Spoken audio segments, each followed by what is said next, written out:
Hello guys, good morning. आप सभी का स्वागत है आपके अपने YouTube channel UPPSC aspirant life में। आज मेरी मॉर्निंग में जो दिखा था सबसे पहले पोहा, और ये पोहा बन के मैं पढ़ने जा रही थी। तो मैं आज ये आपके साथ शेयर करती हूँ कि मैं इंस्टेंट पोहा कैसे बनाती हूँ फटाफट जल्दी जल्दी से। हम लोग स्टूडेंट्स लाइफ में थोड़ा सा कभी कभी स्नैक्स का कुछ खाने का मन कर जाता है, तो सुबह सुबह मन करता ना थोड़ा सा कुछ खा लो। आजकल चाय मैं बहुत अवॉइड कर रही हूँ, तो आज मुझे भूख लगी तो मैं आज देखिए बना रही हूँ एकदम सिंपल सा, एकदम इजी सा। बस देखिए थोड़ा सा आलू है, एक आलू, थोड़ा सा टमाटर, थोड़ा सा प्याज, थोड़ा सा जो है मूंगफली और हरी मिर्ची, धनिया नहीं है, और एक चीज़ और क्या नहीं मेरे पास, करी पत्ता नहीं है। तो बस एकदम सिंपल सा मैं आपको बना के मतलब दिखाती हूँ कि हम लोग कैसे बनाते हैं। और आप लोग बताइए, आप लोग मेरी वीडियो कहाँ से देखते हैं, किसी जगह जहाँ से आप लोग देखते हो तो प्लीज़ कमेंट में अपना मैसेज ज़रूर किया कीजिए। और आप लोगों की पढ़ाई लिखाई कैसी चल रही है और क्या हो रहा है, और कौन सा सब्जेक्ट आप लोग का तैयार हो गया है, कैसी चीज़ें चल रही हैं। तो ये देखिए मैंने देखिए तो ऑयल डाल दिया है बस ये भी। और हाँ, तेल वेल थोड़ा सा ध्यान मत दीजिएगा कि बहुत कितना कम डालती है, कितना वो डालती है। मैं बहुत थोड़ा मतलब करती हूँ, क्योंकि मुझे ना ऑयल ज़रा सा थोड़ा सा ज़्यादा होता है नहीं, मेरे पूरे फेस पे पूरे पिंपल्स खूब आते हैं।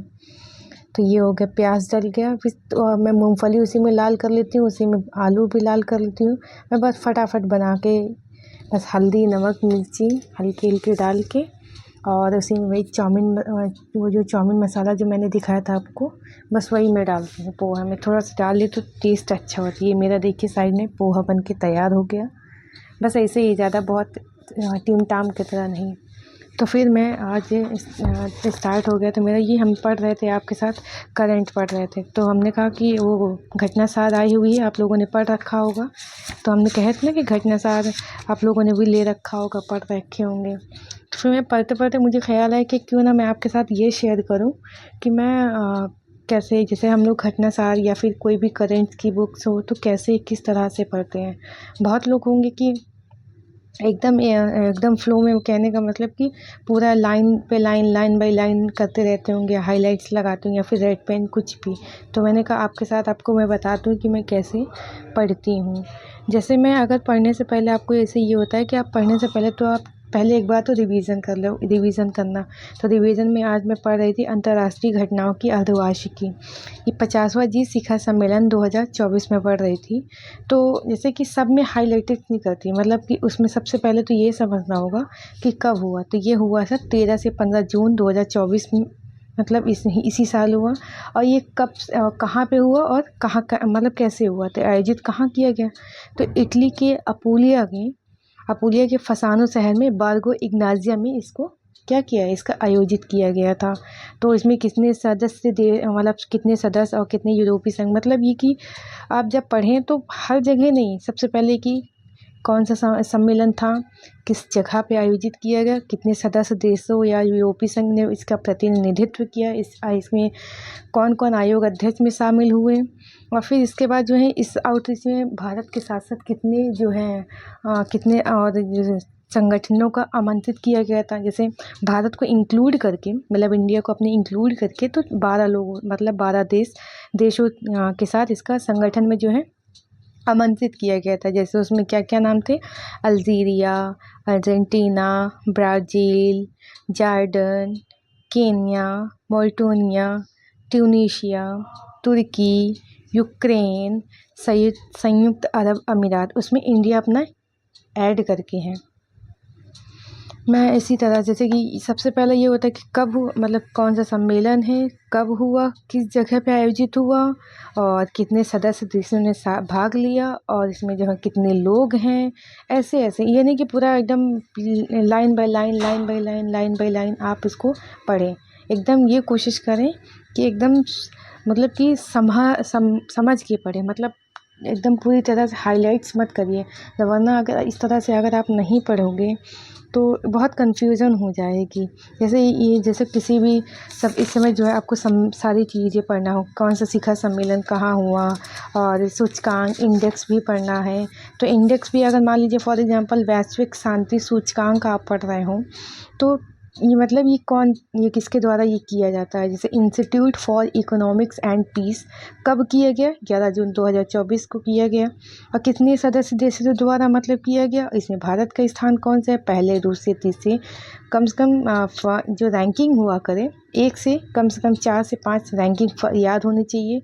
और इंडिया की रैंकिंग क्या है वो याद होनी चाहिए। देन लास्ट में वो याद होना चाहिए कि लास्ट में कौन रहा है, ये ज़रूर से याद होना चाहिए। जैसे कितने देश हैं इसमें, जैसे 11 जून को हुआ वहाँ पे 163 देश मतलब इसमें ऐड है। भारत का स्थान 116वां है।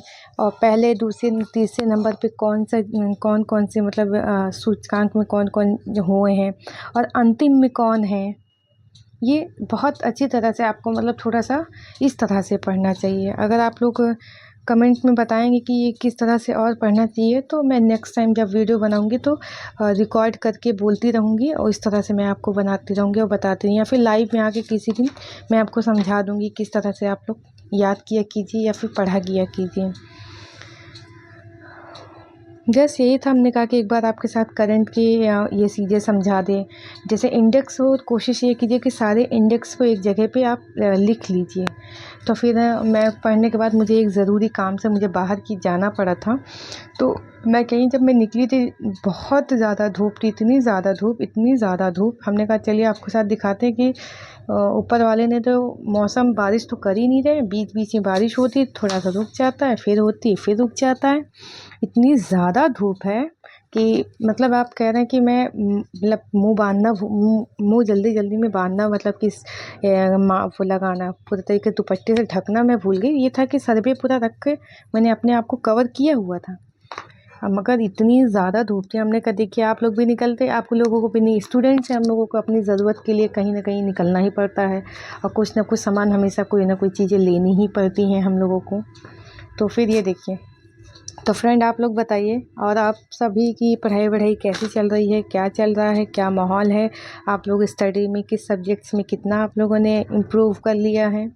सो कमेंट में ज़रूर बताया कीजिए। आप लोगों से कहते हैं कमेंट कीजिए और लाइक और कमेंट किया कीजिए, बताया कीजिए कि कैसे चल रहा है आप लोगों की पढ़ाई। तो मैं ज़रूरी काम से गई थी और मैं थोड़ी सी ना लाइट धूप में मुझे दिख ही नहीं रहा था कि मेरी बन भी रही है कि नहीं बन रही है वीडियो इसकी। तो देखिए कितने सारे वीडियो को पसीने कितने सारे हो रखे हैं। और ये देखिए, हमने कहा आपको दिखाएं कि कितने ज़्यादा हुआ। फिर ये देखिए, आपने जो है घटना सार पूरा आपने मेरे साथ पढ़ लिया। मैं चली गई थी कुछ ज़रूरी काम से।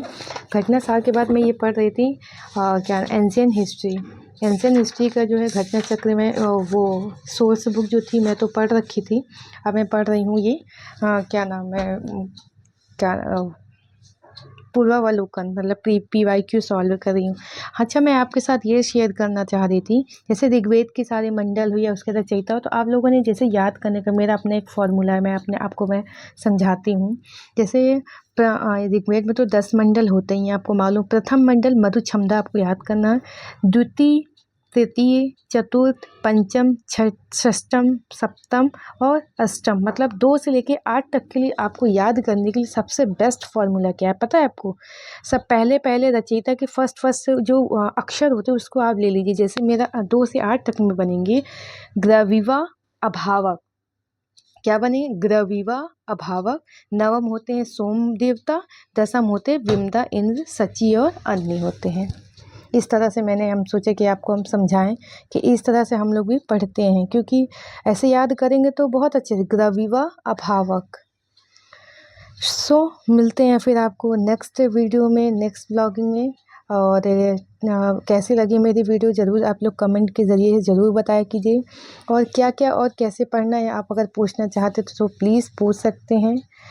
Till then do like, share, comment, subscribe my YouTube channel. आप लोग बताइएगा कैसे क्या चीज़ें हो रही हैं और कुछ चीज़ें होंगी जो होंगी पूछना चाहते हो तो कमेंट के थ्रू आप पूछ सकते हैं। तो फिर मिलते हैं आपसे फ्रेंड नेक्स्ट व्लॉग में। मिलते हैं next vlog. Bye bye. Do like, subscribe my YouTube channel. Bye bye.